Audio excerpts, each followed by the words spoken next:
"Could I have the scraps?" the girl asked when old Berta lifted a pan of burned beans toward the slop bucket, and every sound in the Barley Cross yard seemed to die under the noon sun. Silas Creed looked up from the chopping block with his axe buried in mesquite. Heat shimmered above the corrals. Flies stitched black lines over the horse trough. Smoke from the cook fire dragged low across the yard, carrying onion, grease, and the bitter edge of scorched coffee. The girl stood barefoot in the dust beside the kitchen steps, one torn sleeve hanging loose, one hand holding the wrist of a little boy who looked too tired even to blink. Berta snorted. "Scraps are for dogs." The ranch hands laughed because laughing cost less than conscience. Silas had seen hunger before. Not the ordinary kind that made a man foul-tempered by evening, but the deeper kind that hollowed the cheeks and slowed the bones. He had seen it after winter marches, after crop failure, after funerals where no one could afford the casket. The girl's face held that same hard stillness. So did the boy's. Yet the thing that caught Silas was not the hunger. It was the pride. She lifted her chin and said, quieter, "I didn't ask for charity. I asked for what was being thrown away." That sentence hooked into him. So did the bruise around her wrist, purple as old plums. So did the boy's boots, mismatched and much too large. A child did not arrive at a ranch with bruises, borrowed boots, and words sharpened like that unless trouble had already ridden ahead of her. "Who hurt you?" Silas asked. Her eyes met his. "Measuring. A man who won't like me speaking here." The porch boards creaked. Foreman Deke Morrow leaned back in his chair, hat low, smile thin. He had the broad, lazy look of a man who preferred giving orders to lifting anything heavier than a glass. "Ranch ain't an orphan house, Creed," he called. "Feed one stray, and 10 more come sniffing." Silas pulled the axe free and crossed the yard. He had worked the Barley Cross 5 years, long enough to know everybody's habits and most men's faults. He spoke little. People called him steady. What they meant was closed. Since his wife and baby had gone into the hill cemetery above Dry Hollow, he had filled his days with iron, fence wire, horses, and silence. Work kept grief from talking too loud. The boy swayed. The girl tightened her grip before he could fall. Silas took the pan from Berta, looked into it, and saw hardly enough for one mouth. Then he turned past the kitchen and toward the big house. Deke stood. "What are you doing?" "Feeding them." "With whose say?" Silas glanced toward the road. Ranch owner Elias Barley had ridden to town before dawn. Deke liked using that absence like a badge. Silas said, "Mine, till Mr. Barley says otherwise." He pushed through the screen door into the cool kitchen. Copper pots hung above the stove. Light slipped through flour sack curtains and dusty gold bands. Berta stormed after him, muttering, but when he opened the pantry and began pulling out biscuits, smoked ham, apple preserves, cheese, and the last of Sunday's tart, she did not stop him. She only watched. "That ain't scraps," she said. "No," Silas answered. "It isn't." When he carried the plates outside, the yard went still enough for him to hear harness leather ticking in the heat. He set the food on the shady side of the steps. The little boy stared as if he'd forgotten wanting could still be answered. The girl stared as if a trap might spring from the china. "Sit," Silas said. The boy dropped first. The girl remained standing. "Why?" Silas had no graceful answer. "Because nobody ought to beg beside a full house." Something flickered across her face then, quick and painful. She sat beside the boy. He grabbed at the biscuit, but she broke the ham small and made him chew slowly before touching anything herself. Even starving, she fed him first. Deke came off the porch, boots grinding in the dust. "You're making decisions for Barley now?" Silas straightened. "I'm making one." The foreman stepped close. Whiskey and clove came off him in the heat. "Those children arrived with a freight peddler. Claimed their mother died on the trail. Claimed their father left debts. I was arranging county placement." The girl spoke behind Silas.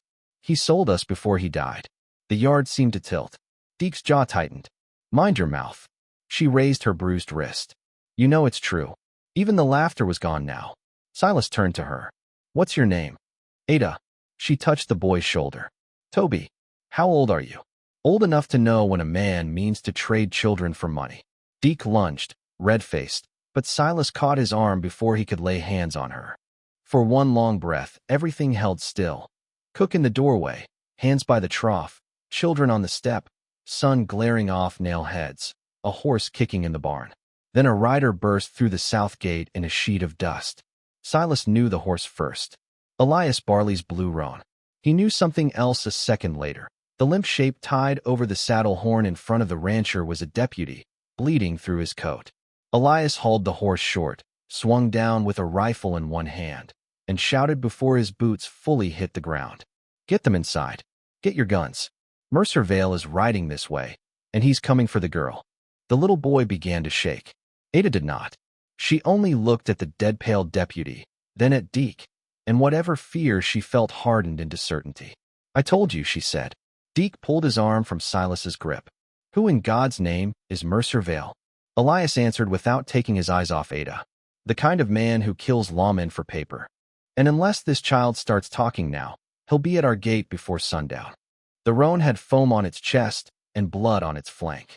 Elias Barley lowered the wounded deputy onto a blanket in the shade, then stripped cartridges from the man's belt with quick, practiced hands. "He was shot 2 miles south," Elias said. "Lived long enough to say 6 riders at least. Their leader wants a girl with a scar on her shoulder and a boy with her. He named Mercer Vale." His gaze settled on Ada. "Now you tell me why." The yard had become a different place. No more idle noon. No more half-laughing talk. Men were moving to the porch rack for rifles. Berta had Toby behind her skirts. Deke stood stiff and pale, watching the road as if fear might become invisibility if he stared hard enough. Ada kept her spine straight. Dust streaked her face. Hunger sharpened every angle. Yet her voice came steady. "My mother cooked in Vale's camp. My father worked his cattle till drink made him useless. Vale used freight wagons to move more than stock. Rifles, children, women, papers, anything paid for in secret. My mother found his ledger. He found out she'd seen it."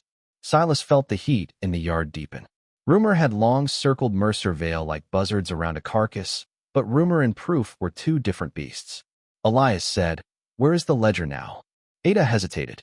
Deke barked, "If she won't answer, put her on a horse and send her back.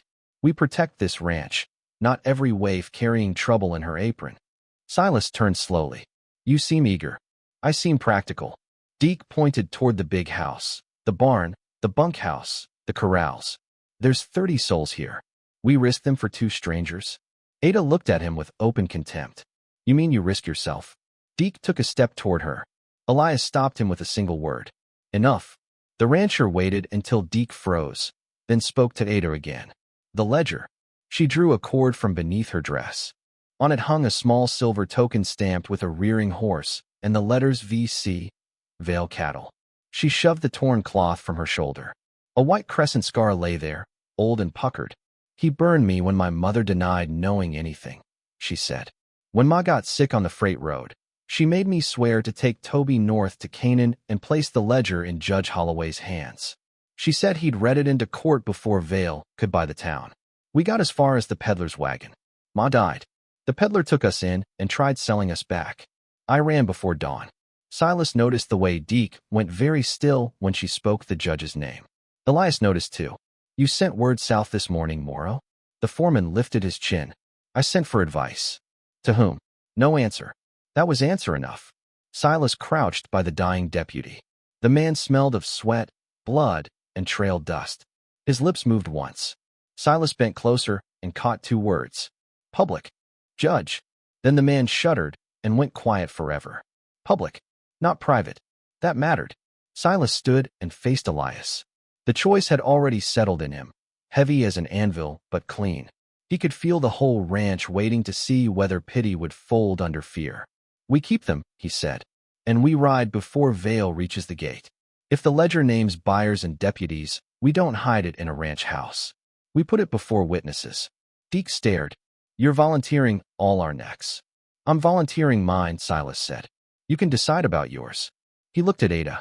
"Can the boy ride?" Toby nodded against Berta's skirt, eyes huge. "Can you shoot?" Silas asked Ada. "If I have to." "Good. Only when you must." Elias made his decision in a breath. "Creed rides lead. I ride with him. Berta, pack food and bandages. Weller takes 2 men to the creek and covers our back trail. Morrow fortifies the ranch and answers to me when I return. If he sends one more whisper south, I hang him from his own porch beam." Deke's face went flat and mean. "You're making a mistake." Likely, Elias said. But it won't be a coward's one. Then the yard broke into movement. Saddles thumped onto horses. Water sloshed into canteens. Berta wrapped biscuits, cold beef, and dried apples in cloth with the same rough hands that had denied Ada scraps an hour earlier. Toby ate with both fists while she worked. Ada helped tighten girths without being asked. She moved like a child long used to making herself useful before adults changed their minds. Silas saddled a sure-footed dun for her and checked the cinch twice. When he handed her a short revolver, their fingers brushed. Her skin was cold despite the heat. "Why are you doing this?" she asked quietly. He tightened the bedroll on his own saddle to avoid looking straight at her. "Because once I watched cruel men decide what happened to my family, and I told myself I was too late to matter. I don't care to repeat the mistake." Ada studied him a moment. "You couldn't have stopped everything." "No," he met her eyes then. "But I might have stopped one thing. Sometimes that's enough to haunt a man." She looked away first, not from fear, but from understanding she did not want. Sun lowered toward evening, turning the ranch copper and long-shadowed. Hammer blows rang from the barn as boards went over windows. Horses snorted in the corrals. Dust smelled of heat, leather, and coming trouble. Silas boosted Toby into the saddle before Ada climbed up behind him. The boy gripped the horn with both hands and set his jaw like a tiny soldier. Elias swung into his own saddle. Cotton passed to Canaan. "If we're lucky, we outrun them." Silas was reaching for his reins when Weller, watching the south road through a spyglass, lowered it and swore softly. "Luck's finished," the old hand said. A broad smear of dust was rising beyond the creek. In front rode a man on a white mare, black coat snapping behind him in the wind. Even at that distance he looked unhurried, which somehow made him worse. Ada's hand tightened around Toby, so hard the boy whimpered. Her face lost its color, but not its defiance. "That's him," she said. Mercer Vale reached the outer gate before the Barley Cross riders could clear the yard, and when he smiled across the fence, Silas understood at once why frightened men obeyed him. It was the smile of someone who had never once mistaken mercy for strength. Mercer Vale did not charge the ranch. He rode in as if he were calling on neighbors. The white mare stepped through the gate, tossing froth from the bit. 7 riders followed, spread loose and easy, rifles across their thighs. Dust rolled around them in the evening light. Leather creaked. Bits clicked. Somewhere behind the barn a horse kicked wood and screamed once. Vale reined in 10 paces short of the porch. He was lean, clean-shaven, and dressed better than any honest cattleman Silas had ever known. Black gloves, silver spurs, pale eyes with nothing warm behind them. "Evening, Barley," he said. "You've got property of mine." Elias rested his rifle across one arm. "Children aren't property in this county. Depends who signed the bill of sale." Ada inhaled sharply.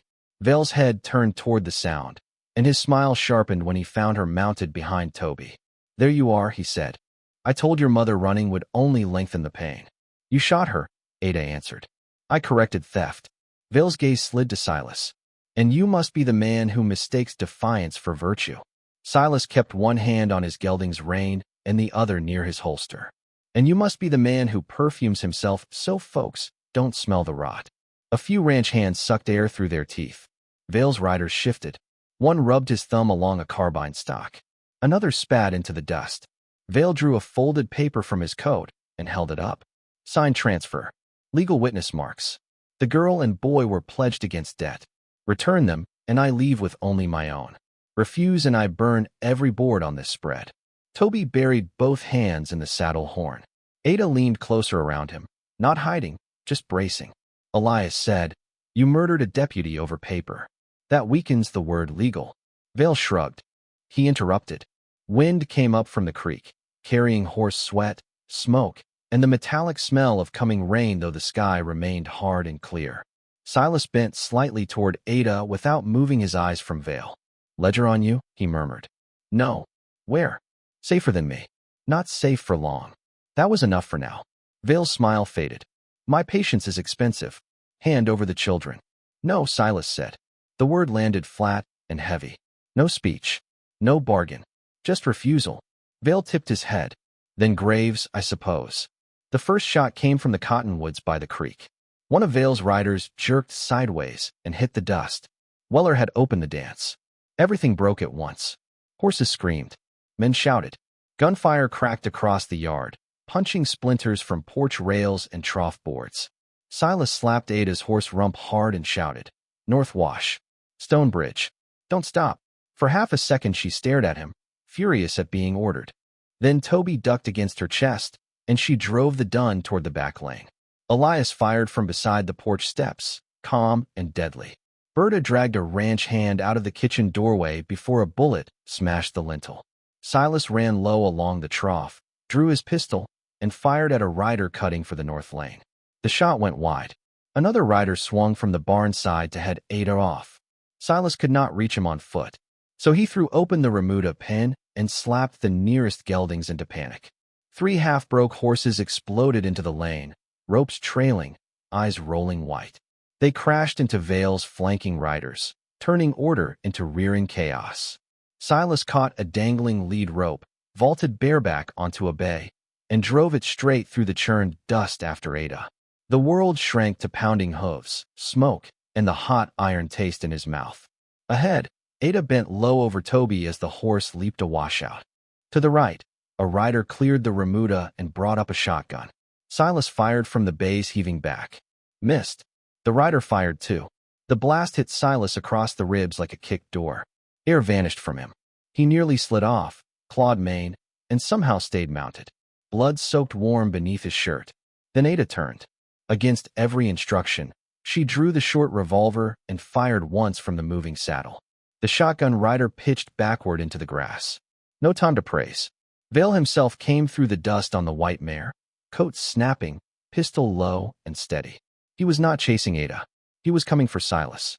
Their horses collided near the stone bridge in a storm of gravel. Vale fired. The shot tore past Silas's ear. Silas rammed shoulder first into Vale's leg. The white mare reared. The bay stumbled. Both men hit the bank hard enough to shake the world into sparks. Silas rolled, tried to stand, and failed. Blood ran sticky down his side.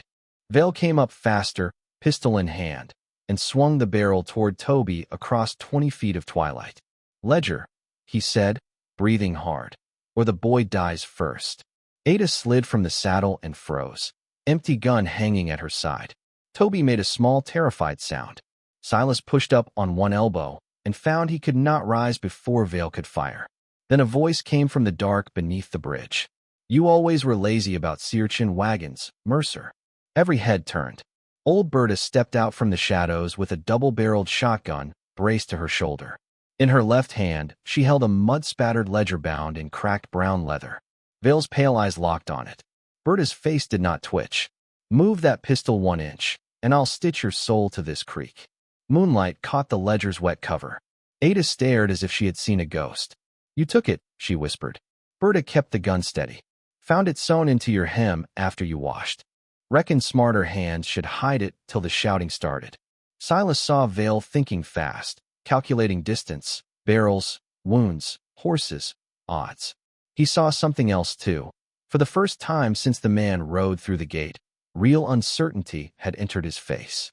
Elias's shout came from the south bank, closing fast with Weller and 2 ranch hands. Vale smiled one more time anyway. "Then I'll kill the boy and bargain over the book after." He tightened his finger on the trigger. "Don't," Ada said. It was not a plea. It was a warning born from every mile she had run and every lie she had swallowed. She stepped in front of Toby before Vale could answer, shoulders squared, empty revolver dangling useless at her side. The creek whispered under the bridge. Night wind pressed the reeds flat and carried the sharp smell of wet rock, powder smoke, and blood. Silas knelt crooked by the bank, one hand over his wound, trying not to disappear into the dark at the edge of his vision. Berta stood under the bridge arch with the shotgun steady as judgment. Vale held his pistol on the child and measured everyone else like a butcher deciding which cut to take first.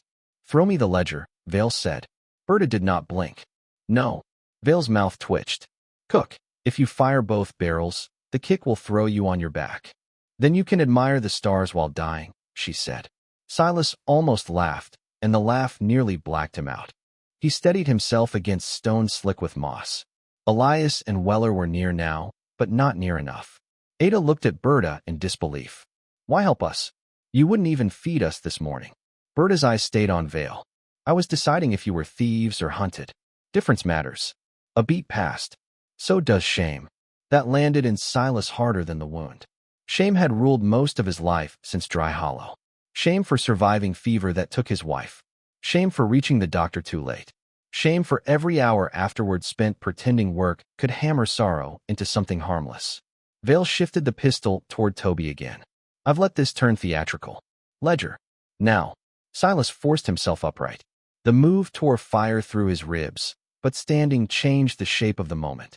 He set his own pistol in the grass where Vale could see it and lifted empty hands. Ada turned on him.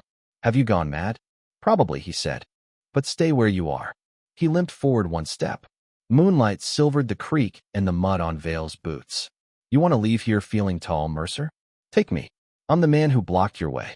I'm the one Barley trusts. The children and the woman give you trouble. I give you a story you can brag about. Vale studied him, amused and wary at once.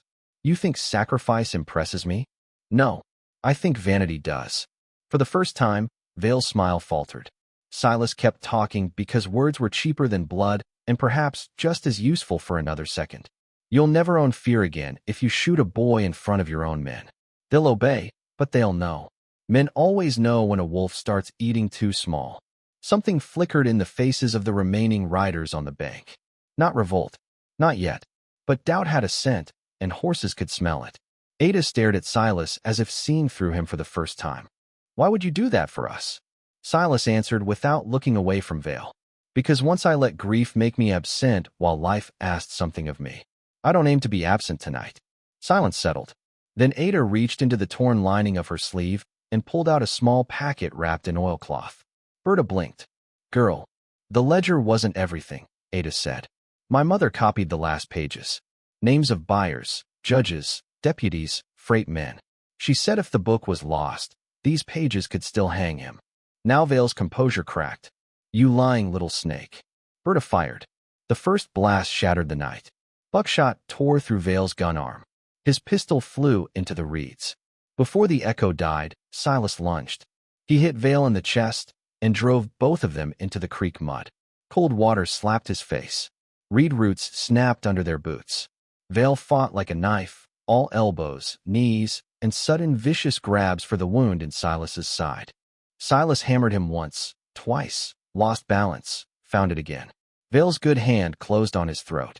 Then Ada was there, striking with the empty revolver across Vale's temple. Berta kicked his wrist away. Elias and Weller crashed in from the bank. 3 breaths later, Vale lay face down in the mud with Weller's knee between his shoulders and Elias's rifle at the back of his neck. No one spoke. The creek ran around stones. Far off, a horse screamed and then went quiet. Berta knelt beside Silas and pressed a bandage hard against the wound. Stay with me. This is a graze wearing a funeral coat. Toby slipped from the saddle and crouched near Ada, shaking now that the danger had passed. Ada put her arms around him and, for the first time since Silas had seen her, simply held on. Moonlight found the bruise on her wrist, the dust in her lashes, the exhaustion she had carried like armor. Silas opened his hand. The silver veil token still lay in his palm where Ada had stuffed it earlier. He lifted it toward her. You don't need his mark anymore. She stared at it, then closed his fingers back around it. Keep it till the judge sees it. Proof shouldn't stay on a child. The phrase struck him. Proof shouldn't stay on a child. Neither should terror. Neither should hunger. Neither should the burden of dragging justice into daylight because grown men had failed to do it. Ada noticed him wavering and moved closer. Her hand settled over his, steady and warm despite the cold night air. You said somebody ought to stand where the bullets meant to go, she whispered. He managed a weak half-smile. Next time I should choose somewhere with less mud. To his surprise, she laughed. Small, worn real. Even Berta's mouth twitched. The moment did not erase danger, but it changed its shape. The dark no longer felt empty. It held people in it now. Elias took the oilcloth pages from Ada and unfolded them under the moon. He read the final line, and all warmth drained from his face. What? Silas asked. Elias looked from the pages to Ada. Judge Holloway's name is here, he said. Not as witness. As buyer. Ada went completely still. Toby blinked up at her. That means he won't help? No one answered at first. Wind moved through the cottonwoods with a sound like low mourning. Then Silas, still bleeding, still kneeling, understood what the dying deputy had meant. Public, not the judge, the town. He pushed himself higher against the bridge stone and met Ada's eyes. Then we don't carry this to one man. We carry it to everybody.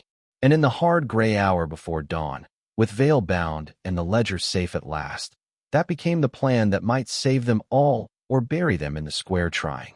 Dawn reached Canaan in thin gray bands, touching the town as carefully as a hand testing fever. Silas rode stiff in the saddle with his side bound tight. Each hoofbeat sent pain through him, but pain mattered less once the courthouse came into view. Elias led the mule carrying Mercer Vale trussed like butchered meat. Berta drove the wagon. Ada rode with Toby before her, the ledger and copied pages wrapped inside Elias's saddlebag. The silver token rested in Silas's pocket, cold against his leg. Church bells had barely finished ringing when they entered the square. Bakers were opening shutters. Shopkeepers were sweeping dust into the street. Dogs barked, then backed away at the sight of Vale tied and bleeding. Faces appeared behind curtains. Boots struck boardwalk. News moved faster than horses in a town built on watching. Judge Amos Holloway stood on the courthouse steps before they even dismounted. That alone told Silas enough. Holloway was a heavy man made neat by expensive tailoring and habit. His black coat sat straight despite the heat. His hands were clasped behind him. 3 deputies waited near the door, 2 alert for a peaceful morning. Mr. Barley, the judge called, voice carrying smooth across the square. I hear you've brought violence into town. Elias kept his seat. No, I've brought evidence. Holloway's eyes slid at once to the saddlebag, then to Ada, then back again. The look lasted only a moment, but greed flashed through it plain as knife light. Serious matters should be handled privately, Holloway said. Inside, quietly, for the protection of witnesses. Silas felt Ada stiffen. Then she swung down from the horse before anyone could stop her and walked into the middle of the square barefoot, dust rising around her heels. Every eye followed her. She looked small there, torn dress, bruised wrist, hair windblown from the trail. Yet the whole town seemed to shift around her. No private room, she said. My mother died because men hid truth behind doors. Read it here. The square went silent. Holloway arranged sorrow on his face. Child, you are distressed. Ada's chin lifted. I am a witness. From the mule, Vale laughed through split lips. That's the trouble with feeding strays. They start thinking they belong in conversation. Silas was off his horse before he knew he'd moved. He crossed the distance in 3 strides, seized Vale by the collar, and hauled him half upright despite the tear of pain under his ribs. Speak of her once more, he said softly, and I will forget every reason not to kill you in front of this courthouse. Vale looked at him, then at the crowd, and perhaps for the first time understood that fear had changed direction. He smiled anyway. Mercy was always your weakness. Silas let him drop back across the mule. Justice isn't. Elias handed the saddlebag to Ada. That mattered. A known rancher placing evidence in a ragged girl's hands was not kindness. It was testimony. Murmurs rolled through the crowd. Ada climbed the courthouse steps one slow tread at a time. Holloway moved aside because the whole town was watching him fail to stop her. She opened the ledger on the top step. Names filled the pages in careful columns. Cattle shipments that were not cattle. Freight codes tied to missing children. Payments to deputies, freight agents, buyers. She laid the copied pages beside it. On the last sheet, under dates and routes, sat the judge's own initials. The crowd pressed closer. Someone swore. One deputy near the door went pale. Read it, Ada said. Holloway did not touch the pages. Sweat darkened his collar. Documents can be forged. Berta flung the dead deputy's notebook onto the steps. Then read that too. He wrote your name before he died. The wrong deputy moved first. His revolver cleared leather and pointed straight at Ada. Silas shouted, but Toby was faster than the shout. The boy lunged for the courthouse bell rope hanging by the door and whipped it across the deputy's arm. The shot cracked wild and shattered a window. Ada dropped flat. Elias fired once from below. The dirty deputy spun into the rail and fell. After that, the square broke open like rotten timber. Weller and 2 townsmen tackled the second crooked deputy before he could draw. The third threw down his weapon and raised both hands. Holloway ran for the side door, coat flaring. Berta met him with a cast-iron skillet snatched from her wagon seat and hit him square across the jaw. He collapsed on the courthouse landing in a heap of dignity and dust. Vale kicked loose of the mule ropes and bolted for the alley. Silas went after him, ignoring the wound, ignoring everything except the need to finish what had begun at the ranch. They hit the alley at the same time. Vale grabbed a stable fork from beside a feed barrel and swung. Silas ducked, drove his shoulder into the outlaw's chest, and pinned him against the brick wall. Vale smiled bloodily through broken lips. If you were going to kill me, you should have done it by the creek. Silas tightened his forearm across the man's throat, then stopped. He saw Ada in the mouth of the alley, Toby at her side, both watching. He saw what kind of ending would mark them forever. So he stepped back. No, he said. You live long enough to hear every name read aloud. The lawman from Red Basin arrived before noon, having followed Elias's trail from the murdered deputy. He read the ledger, the copied pages, and the notebook in front of half the town. By the time he finished, Holloway and Vale were under irons. 3 more names had been shouted from the crowd, and men were already saddling horses to carry warrants into the surrounding counties. Justice did not feel clean. Too many children were still missing. Too many graves would need opening. But the machine had cracked. Sunlight had entered places built for secrecy, and once light enters, it is hard to herd back into darkness. When the square finally quieted, Ada sat on the courthouse steps with Toby asleep against her shoulder. Silas joined them, slow and sore. Hammering rang from a distant smithy where somebody was repairing a bent rim, clear metal notes over the lingering murmur of the crowd. He took the silver token from his pocket and offered it to her. She shook her head. Melt it. Into what? Something useful, she said. A hinge. A latch. Anything that opens instead of owning. He smiled. That sounds like a command. You disobey most of those.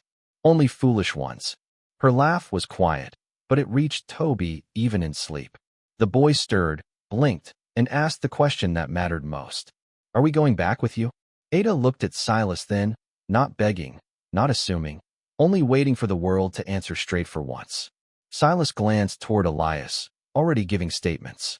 Toward Berta, feeding half the square from wagon baskets, as if hunger itself had become her enemy. Then back at the children. If you want, he said, the barley cross has room. Berta cooks too much. The schoolmarm hates lazy arithmetic, but likes brave hearts. And my forge could use 2 honest helpers who don't fear sparks. Toby's face lit like sunrise on water.